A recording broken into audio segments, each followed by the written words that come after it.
we go to some correlated transition method of charts. So 35 minutes. Okay, thanks.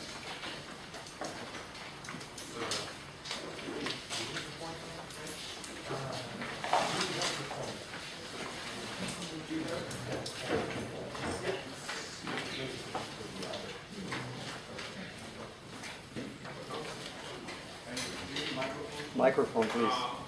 Let's try without it. No, the thing is, for the speakers, if you can use the microphone, it's better for the video. You want me to keep on? I think it's loud enough. Speak loudly for posterity. Maybe Google charity favor. How much is my?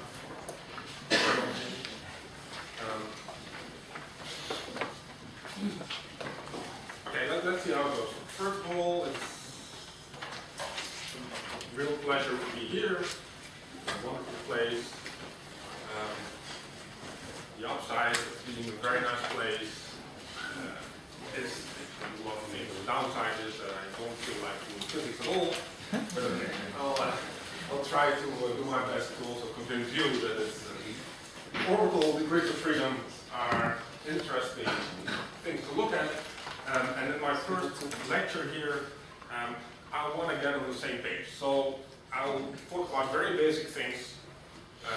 Basically go through the periodic table, look what orbitals are, how they come about, how we can understand them. And in the second lecture, I'll get more formal. The way the topics for the first lecture is, first I'll introduce orbital degrees of freedom and partially fill the electronic shells, look a bit at atomic wave functions, do the hydrogen atom very quickly for you and remind you what orbitals are, say something about the electron-electron interactions that arise in these orbitals, RBQ, punctual J, how this affects solids, very roughly, quickly, what other systems and magnetism, splitting of orbitals and EGs and T2Gs, and in the end I just want to compare rather hand-wavingly orbital degrees of freedom and spin degrees of freedom, and how are they similar, how are they different. And then in the second lecture, I can't go through all this today, it will become more formal, so orbital representations, which is a mathematical thing, then orbital hopping, orbitals and super exchange, quantum compass models, or maybe Christian Baptista will also talk about in the meantime. Then the Kugelkomsky Hamiltonian, Kugelkomsky Hamiltonian, discuss some of the symmetries and degeneracies related, and these Hamiltonians related to the orbital degrees of freedom, and indicate some effects that arise there, which are numerical range, order by disorder. But we will cross that bridge when we are there. So the first part, partially filled atomic shells. So where to start? Well, I think for as matter physicists, it's always good to start at the periodic table, which we'll know and love, and we talk about orbitals, or open shell orbitals, and the first place we look is on the fourth row, which are the transition metal. Fourth row is 3D orbitals, or 3D systems. Here, titanium, vanadium, chromium, manganese, iron. And progressively to the right, these shells start to become filled. So we have a core, 1s, 2s, 2p, 3s, 3p, and then, for instance, titanium 2+ has 2d electrons, vanadium 2+ has 3d electrons, and here you go up to copper 2+, which you probably know, as in the copper oxides, and these superconductors, they have 9d electrons. Of course, there are also the rows below, which are the 4ds and the 5ds. And also these are ions, or systems containing these ions have open shells, open 4D shells, or open 5D shells. Not only the D shells can be open, there's also the F, so the lanthanide, here the 4F, cerium, praseodymium, here we go, and the actinides, the 5X, where the most famous one is uranium. Okay. Now let's look at titanium a little bit. As I said, titanium 2+ is 3D2, but if I look at the titanium atom, it has 3D2, 4s2, 2 electrons in 4s shell. So apparently, these last two electrons don't want to go into the D shell, but they want to go in the S shell. Cerium has 4F1, cerium atom, neutral atom, 1 electron in the D, and 2 electrons in the 6S shell. So again, these D and S shell are filled before the F shell is filled. And this is important. I'll come back to this later, why this is the case, but I'll now point out this is important because the radius of the wave function, the radius of the 3D wave function is much, much smaller than the radius of the 4S wave function. Well, the radius of the 4F wave function here is cerium 1 electron, 4F electron. It has a radius, an atomic or an average distance from the nucleus, which is much smaller than the radius of the 6S shell. So why is that a relevant? Oh, okay, let's see how extreme this is. So this is a table I found on the internet, which is atomic and ionic radii of elements. So the size here tells you how large an element is. Probably a bit hard for you to read. But if you look here at iron, for instance, you see it has a radius of 1.2 angstrom.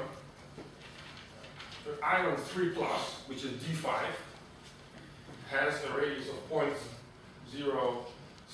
nanometer, 0.6 angstrom. So these are, iron 3+ is really, really small.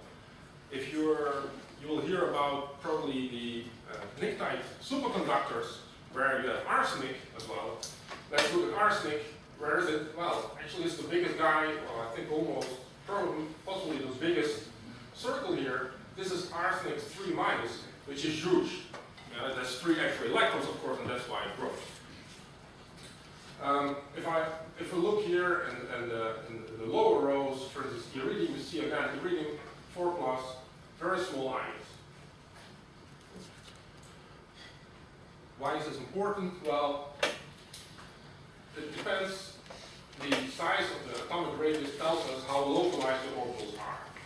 And if I have the radius of the atomic wave function much, much bigger than the lattice spacing in the solid, then of course it does not make sense for me to talk about this electron in this orbital belonging to this atom here. Of course, we know that what happens is something completely different. These atoms make up a periodic potential, and these electrons start propagating this periodic potential. We get plane waves, and we get this normal picture we have of metals and of semiconductors. However, if the radius of the wave function, of the atomic wave function, is comparable or even smaller than the atomic wave function, the situation is very different. Then I can say, and I should start with considering this electron belonging to this atom here in the middle. And the translation symmetry of the lattice, I can then take into account in the second step. The electron first belongs to an atom, and then it can hop from one atom to the other atom. If this radius of the atomic wave function is much bigger than the lattice spacing, as I said, conventional metals, semiconductors, and the radius is comparable to the lattice spacing, then we have a correlated electron system.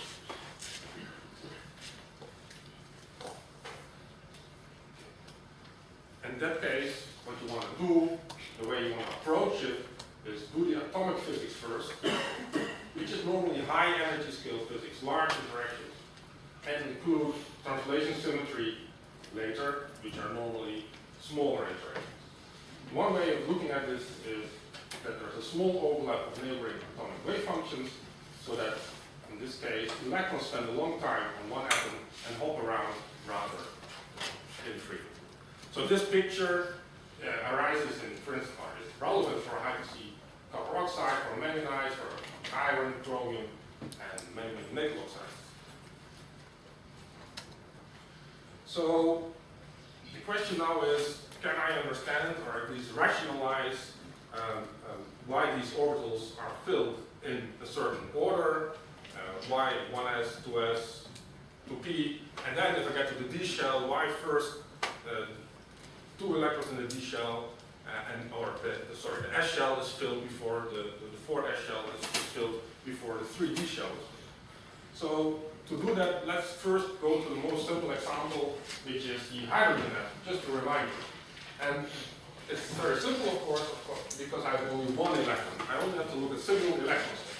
So the wave functions, the normalized wave functions of hydrogen are here, psi, n, l, and m, with three quantum numbers, r, theta, and phi, with three coordinates, radial, and two angles, some free factor, an exponent, minus rho over 2. Rho is the radius, basically. Yeah, so wave functions, of course, decay exponentially if you go far away from the nucleus. Rho to the power L, which actually tells you that if L goes up, the angular quantum number goes up, even if the wave functions are pushed outwards. Then here, there's the radial part of the wave function, and here the angular part of the wave function. So a way of saying this, writing this, is that psi of n, l, and m is a radial part which depends on n and l, the first two quantum numbers, radial quantum number n, angular quantum number l, and then the radial part, the circle, the y, ml, which you will encounter a bit more in this lecture. This is the spherical harmonic function of degree L and order n. Okay. So the energy, of course, we know very well was the energy levels, if I don't look relativistically for the moment. So it is 1 over n squared, which tells you that it does not depend on L and not depend on n. Yeah? So in principle, these are hugely degenerate, these states. So here we are again with the wave function, the quantum numbers, of course n, the principal quantum numbers can take 1, 2, 3, L is 0 to n minus 1, m is minus L to L. Of course, wave functions are orthogonal, and the angular momentum L squared acting on n L. M is h squared, h bar squared, L plus 1. Okay. Now, let's look at these wave functions, which are my orbitals that I will talk about later in a bit more detail. You know that these wave functions, these orbitals in general have, or should have, any wave function psi and lm as n minus 1 nodes, and L of these nodes are angular nodes. So just let's look what that means. So here is n equal 1, then okay, L has to be 0, so I have the 1s wave function, which has 0 nodes. Yeah. So here, n equal 2, I have the 2s wave function, which has 1 node.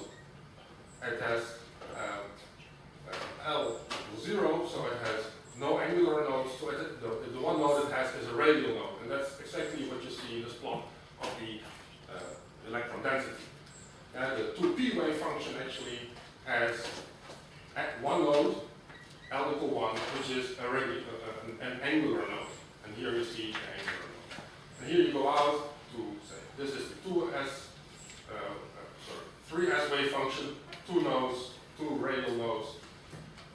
The 3p wave function, which has 1 angular node, 1 radial node, and here the 3d wave function, which has 2 angular nodes. Okay. Stuff that should be known in principle. And as I said before, actually these wave functions are, in the hydrogen atom, are degenerate. But you know that in a multi-electron atom, the degeneracy of these sp and d states, which has the same n, the degeneracy of these sp, d, and f states is lifted. Why is that the case? Why do you fill a 2s shell before you fill a 2p shell? Well, the reason actually is very simple. So here's the question. I fill the 1s, for instance, with 2 electrons. The next electron I can put in a 2s or a 2p orbital. Right?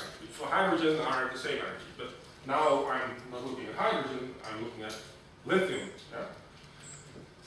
So lithium, we know that actually is 1s squared 2s. put the next electron in the 2s shell. And the question is, of course, why? And the answer is actually that the 1s electrons, they screen the nuclear charge. So the 2p orbital is mostly outside the 1s core. So this is the 1s. You see the 2p has most weight outside that core. Actually, in the center, where this has a maximum, the 1s has a maximum density, the 2p has no density at all. So the 2p is mostly outside the 1s, and therefore it sees less attractive nuclear charge. You know, the attractive nuclear charge is well screened for the 2p orbital. Instead of seeing a lithium 3 plus nucleus, it sees a lithium, let's say 1 plus nucleus. Or in the picture, this is the effective charge that the electrons see as a function of distance. If I have hydrogen, then no matter, there's only, the effective charge is of course 1 for hydrogen plus. Now I have lithium, if my electrons are living out here, at radius far away from the nucleus, it sees the charge plus, 1 plus, but if it's close to the center, close to the nucleus, then the effective charge is of course 3 plus. The charge is unscreened at the nucleus. It has to be. Yeah? So I'm saying the 2p's are living out here, and therefore see a rather screened, well-screened, attractive nuclear charge. Instead, the 2s's, they have considerable weight inside the core. They have weight here, and therefore they can profit of the high effective charge inside the region close to the nucleus. So therefore, the nuclear charge is less efficiently screened, and we get this, what chemists say, Aufbau principle. Yeah? So first, I fill the 1s, then the 2s, then the 2p, then the 3s, then the 3p. Okay. Then the question comes, why 3d or 4s? But actually, we can now understand that for the 3d, actually, the screening of the nuclear charge is so efficient that in this transition metal atoms, the 4s is already filled, while the 3d is partially empty. The 4s, again, can profit. It has a maximal weight actually at the nucleus, and therefore its effective charge it sees is much smaller than the 3d electrons. So that's bad news, let's say, for the 3ds. They are less stable than they would like to be. However, we can ask ourselves, how can the 3d electron still profit from this large, effective, attractive potential close to the nucleus? The 3ds. Well, simple answer is they can contract, orbitals can contract. Just the total wave function goes in, shrinks. So then, instead of living out here, they start living in here, and they have more. They profit more from the nuclear charge. So actually, that's what happens. 3d orbitals contract exactly because of this reason. Now you can say, well, if the 3ds contract, why not also, for instance, 3s orbitals? Why don't they do the same thing? Why don't they move in here as much as possible? Well, they cannot. Why not? Well, we know that the radial nodes of the 3s have to be fixed, are fixed by orthogonality to the 1s and 2s, right? So because another way of saying is, the 3s has to be orthogonal to 1s and has to be orthogonal to 2s, right? Therefore, it does not have the freedom to move about very much. It cannot move in, because then it starts occupying space that's already occupied by the 1s or the 2s, and it loses its orthogonality to those wave functions. Therefore, the 3D can contract. Why? Because their angular wave function is orthogonal to the filled orbitals. The 3D is orthogonal to the 1s and the 2s because of the angular part of the wave function. They don't need to care about the radial nodes of the other guys that come before them.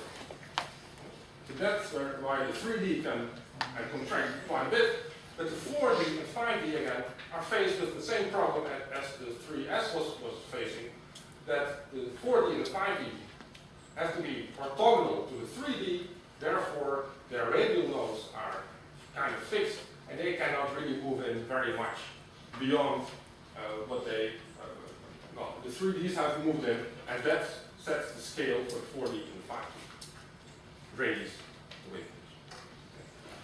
So if we take this one step further, then I look at the 4F orbitals, and this again is a new L shell, right? This is the first L equals 3 shell, the Sarkozy field.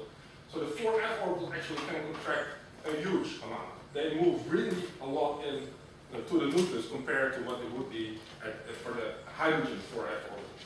And actually, the 4F orbitals can even be inside the core. They're so small that it can be inside the core. So this tells this very, let's say, hand-waving qualitative argumentation tells us some qualitative conclusions. Okay? So for instance, the 4F elements, like the lanthanides, these 4F states are extremely localized. And we'll surely hear a lot about Hamiltonians, Hamiltonians, and you'll think about Kondo Hamiltonians, Kondo lattice Hamiltonians describing systems containing 4F shells.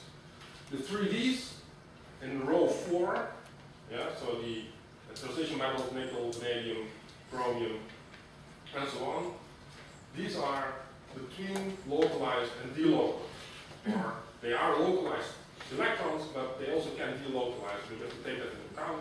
And this will bring us to mod physics, or to mod Hubbard models, or multi-orbital Hubbard models.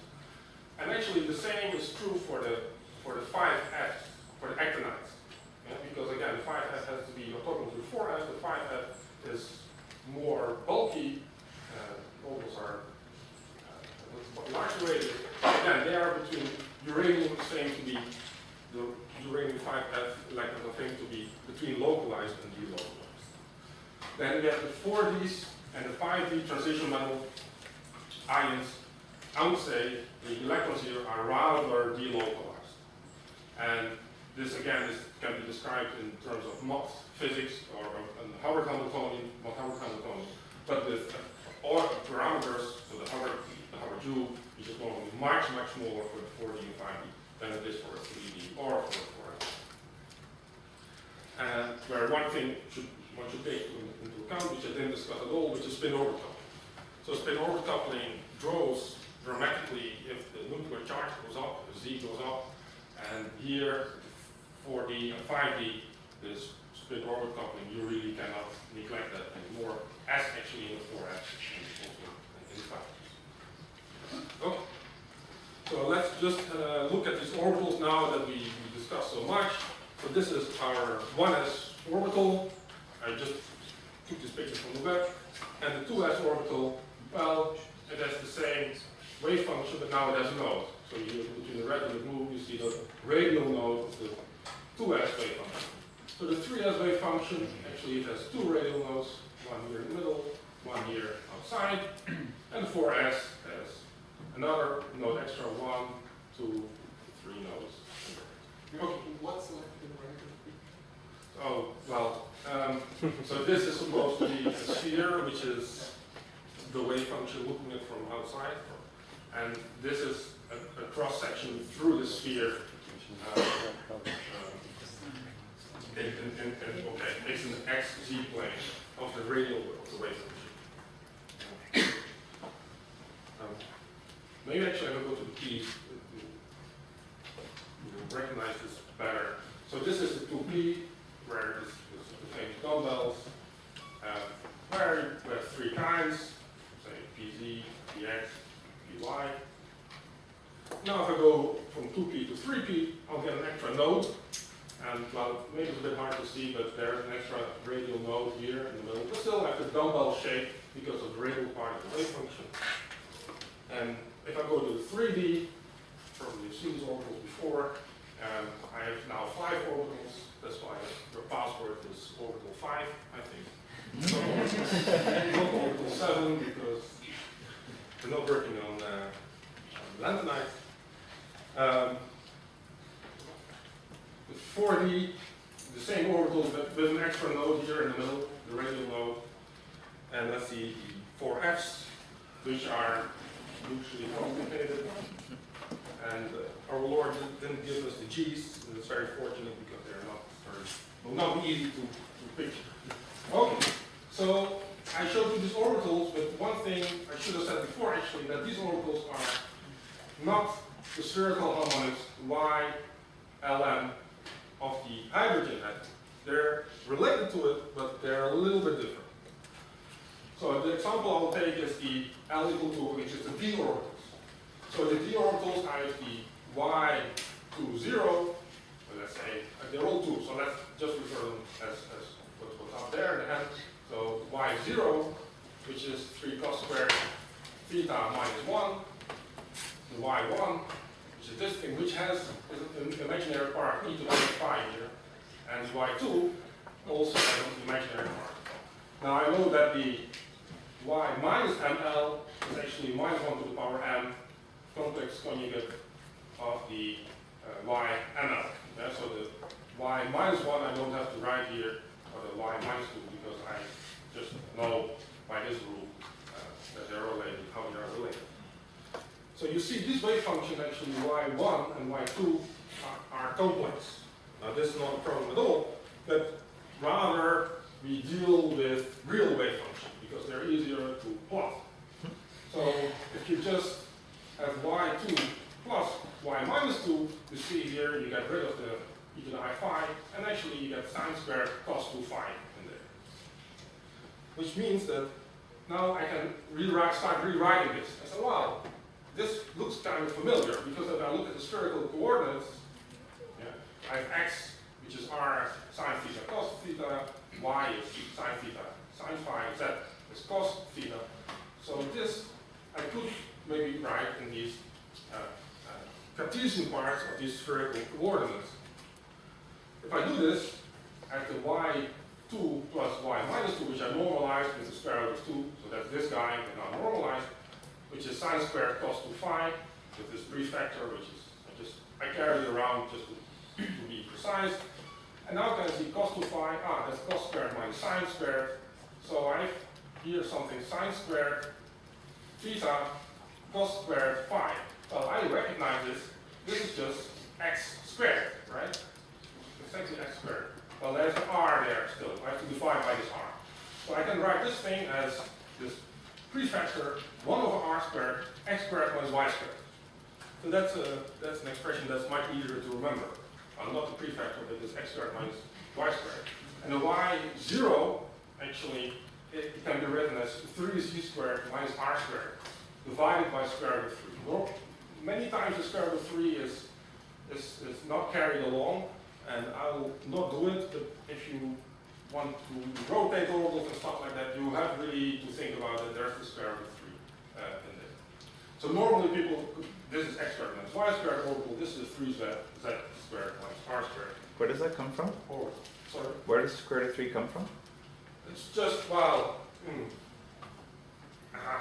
it comes from carrying around very carefully these prefactors. There's no deep reason. There's no absolute bit. There's the 3 there, which is the 3z squared, which I can already see, right? Yeah. Minus 1, which is the r squared. Then I have this 5 over square root of 16, where here I have 15 over square root of 32 pi. I don't know if you can see it. Yeah. So this is y2 too. yeah, but there's the 15 and the 5, which is a factor of 3, which is square root of 3, which ends up there. Maybe that's your y2. Okay. Maybe I made a mistake. I didn't. If you wanna actually, when I prepared this is the first time I tried to do this. So I also couldn't find in any book what's supposed to be. The short of it, if I have the d orbitals, the real, let's say real orbitals are x squared minus y squared, this 3z squared minus r squared, and then the T2G or so-called T2G orbitals, I'm sorry for these names. So there's EG, which are these two guys that are orbitals for historical reasons and for good historical reasons. Unexplainable, of course, or not rationalizable reasons, the T2G orbitals, which are xy, yz, and zx. Okay. So if you look at these orbitals, actually, these two guys form a doublet, there are two of them, and these two guys, the T2Gs, form an orbital triplet. And we'll talk about the representations of these degrees of freedom in the next lecture. And then, of course, you will understand that the doublet is represented by a two-component spinor, and the triplet can be represented by a three-component spinor. We'll get there. Okay, and these are the orbitals that I've shown. This is x squared minus y squared. This is the 3z squared minus r squared. The xy, the zx, and the yz are these guys. So this was still without any interactions. We know that, of course, electron-electron interactions are important in these atoms. So I have a full Hamiltonian, which, and Tom will talk about that a little bit later, which has the kinetic part, so the single particle part, plus the interaction part. So the interaction here is psi dagger, psi dagger, psi psi, and here there is the interaction, which is just the Coulomb interaction, E squared over R. So I have to take this thing into account as well. And okay, I'll not talk about that now, but actually there's a whole theory. If you have a lot of electrons, this is multiplet theory. So how exactly to evaluate these matrix elements and construct many particle wave functions, it's an art in itself. And you have to think about the DD interaction matrix elements, which are now involve 4 radial wave functions and 2 types of spin.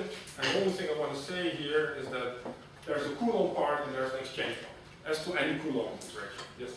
I'm a little confused. I thought you said that the screening of the electrons also caused it to contract. So isn't interactions kind of included in the contraction of the orbitals? And so is it non-interacting? What do we mean by non-interacting then?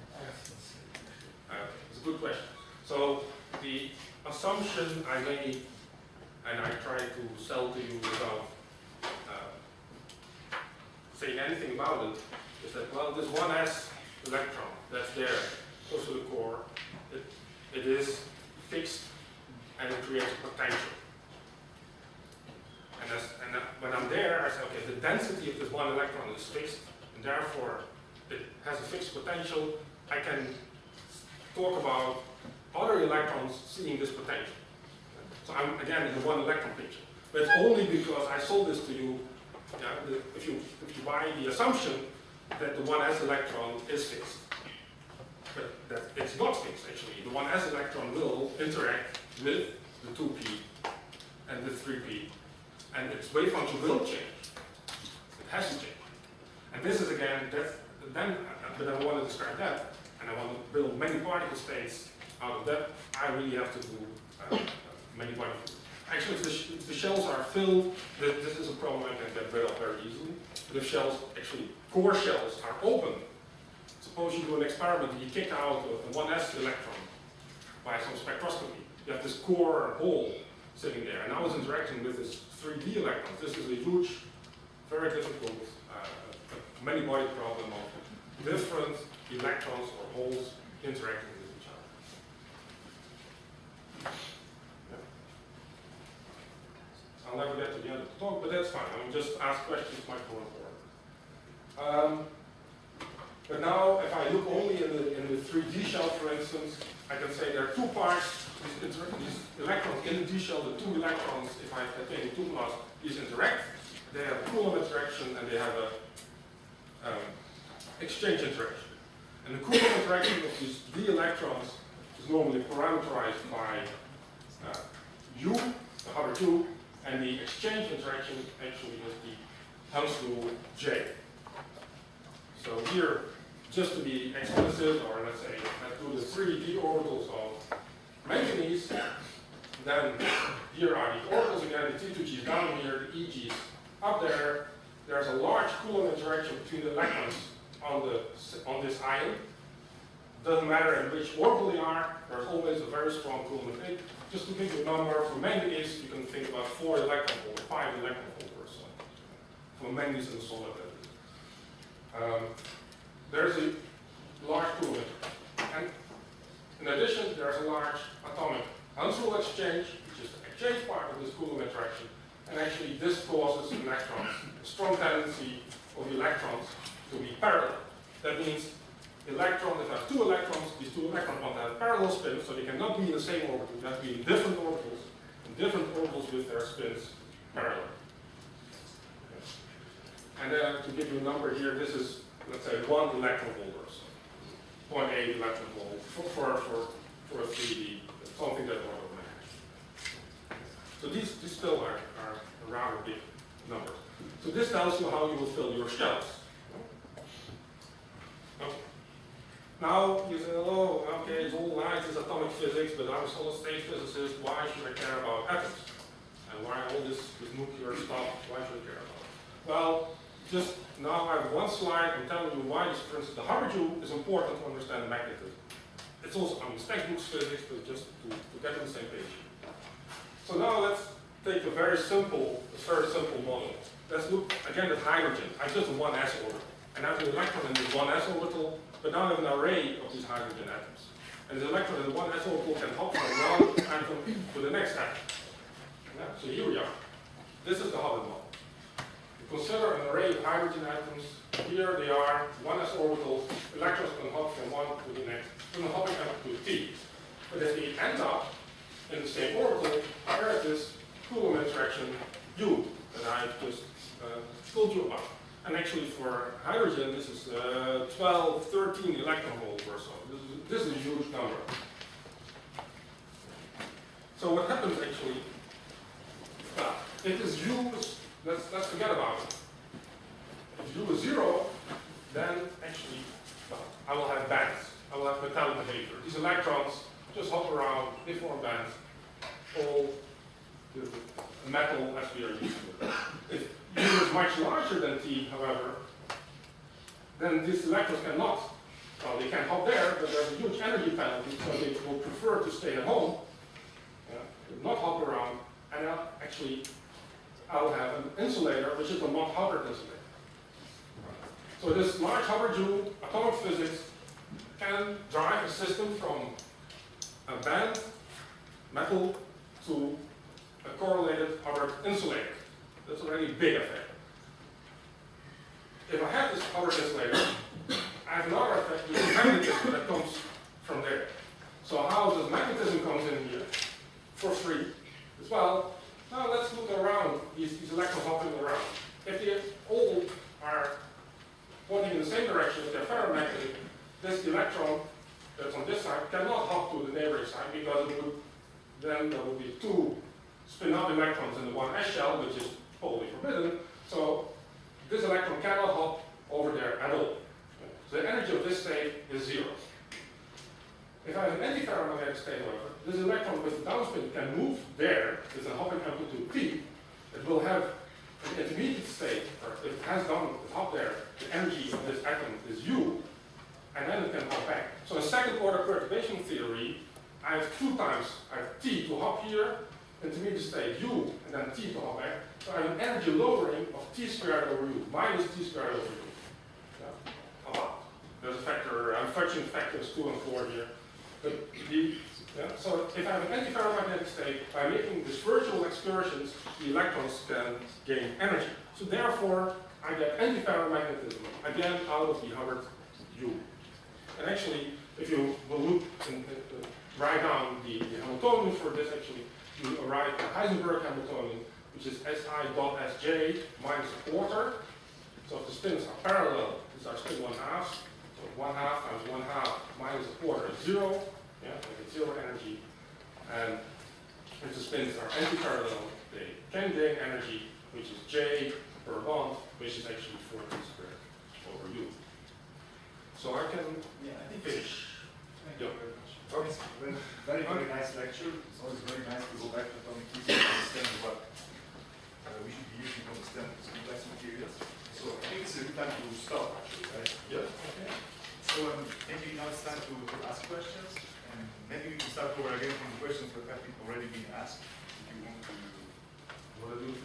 the square root of 3. Well, we will skip that.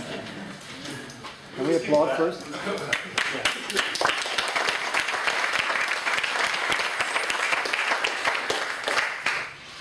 I see quite a few raised hands, so I think first row has the right to. I missed the Coulomb exchange constant. How do you compute that from the, let's say, Coulomb? What is the formula? Okay.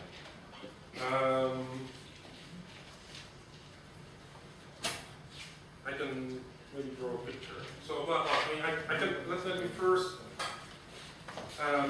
the important thing to understand is that the Coulomb interaction between particles with equal spin gives you different results compared to particles with opposite spin.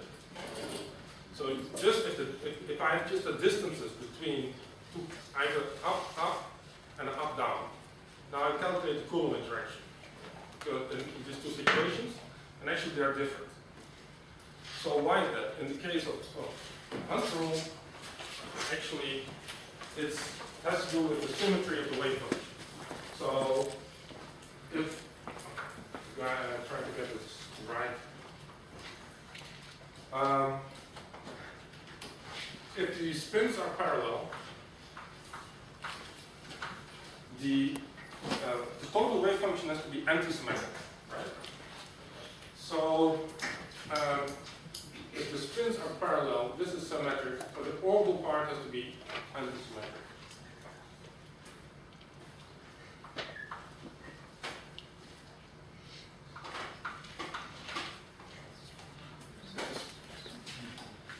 Symmetric? Symmetric. You're right. And if the spins are anti-parallel, the orbital part is anti-symmetric. Is that right?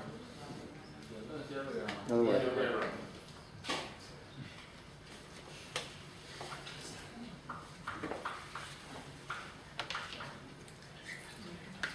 So let's draw these wave functions. Okay, I'm really going out there, digging back in my second year of physics.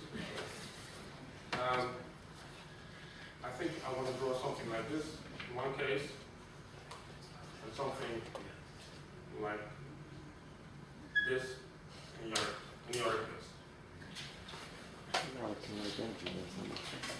Okay.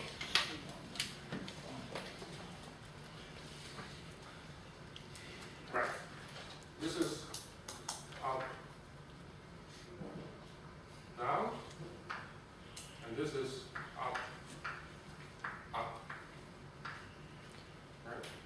So now you see that actually, well, I've also cheated, but if you do it correctly as well, and you see that this up guys are further apart than these down guys. Just because of the symmetry of the wave function here. So from the Coulomb perspective, up is better than down, up down.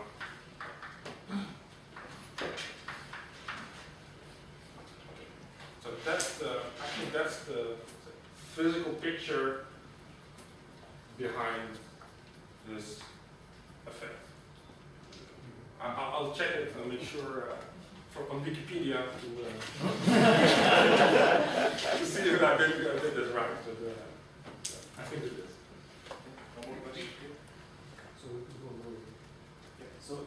So when we talk about this Coulomb energy, right? So is there any like radial dependence of it on the atomic mass? For example, when you say it's order per mole, what if I want to make it for one mole? Okay. You can order and it will not be delivered. So the question is, how does the Hund's rule exchange depend on? In the Coulomb theory, I mean, those parameters. Yeah. Let's say, how do the parameters in general? Let's make it more general. How do the parameters in general change as a function of atom, and maybe also how do they change if I put the atom in a solid? So there are a couple of general things you can say about that. So because of this effect, yeah, this is very robust. So if I go from 3D, from titanium, vanadium, chromium, and so on through the table, then this like I said, it's 0.8 EV per pair. This Hans rule energy. Okay, don't pay me, but about. Yeah. It's a good question actually for the 4D and 5D. I don't remember really, but they are large still. Actually, I don't remember the Hans rule for the 4D and 5D. But the other question, so I cannot answer that question, so let me answer a different question. As politicians always do. So now I can say, okay, what about the U? So I have this U and I have this J Hunt. I said this J Hunt for the 3Ds is kind of constant. This U actually is also kind of constant, I should say, for you. But the interesting thing is actually, if you put this in a solid, this U is screened a lot. And this Hunt rule is not screened very much. So why is it screened? Because the Hunt rule, okay, let's say the Hubbard rule, if I put 2 electrons on the same side, like I did there, then there will be a charge impurity, and the rest of the system will screen this impurity. And how well this impurity is screened depends, of course, on the rest of the system.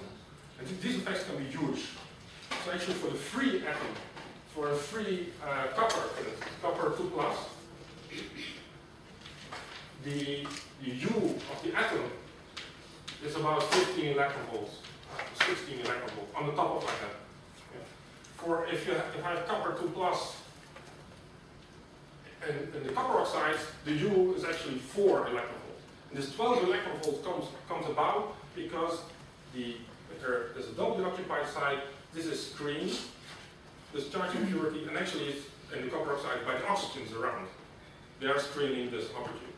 So because the U has to do with electrical charges, there can be electrical screening in the solid. But the J Hunt has to do with, say, magnetic dipoles, right? And these magnetic dipole interactions are not easily screened at all in the solid. You can move your charge around, but you will never screen this Hunt rule interaction. So that's why Hunt rule for atoms and in a solid and free atoms are similar. It is not screened very well, but Hubbard rules are screened very, very well. So, but can I make a counter with the field? Well, the question is, can you make the Hubbard rule comparable to crystal field? The J Hunt. Yeah, well, can the J Hunt be similar to everything's possible? Well, not everything. You cannot order your atom, but I didn't discuss at all crystal field splittings, but between this T2G and EG, there will be a splitting, normally delta, which is a crystal field splitting, and this delta actually depends completely on the surroundings. So you're choosing your surroundings. If you're a theorist, you can choose your surroundings and you can move about your atom, and you can tune your delta the way you want. You cannot really, you have to be very creative theorist to move about your J Hunt, actually, in a simple manner. But J Hunt, yeah, so of course, there's a whole interplay between J Hunt and delta, yeah, I'll come to that. Other questions? And all this can be discussed, of course, during the many breaks we have during the school. So we should thank our lecturers again.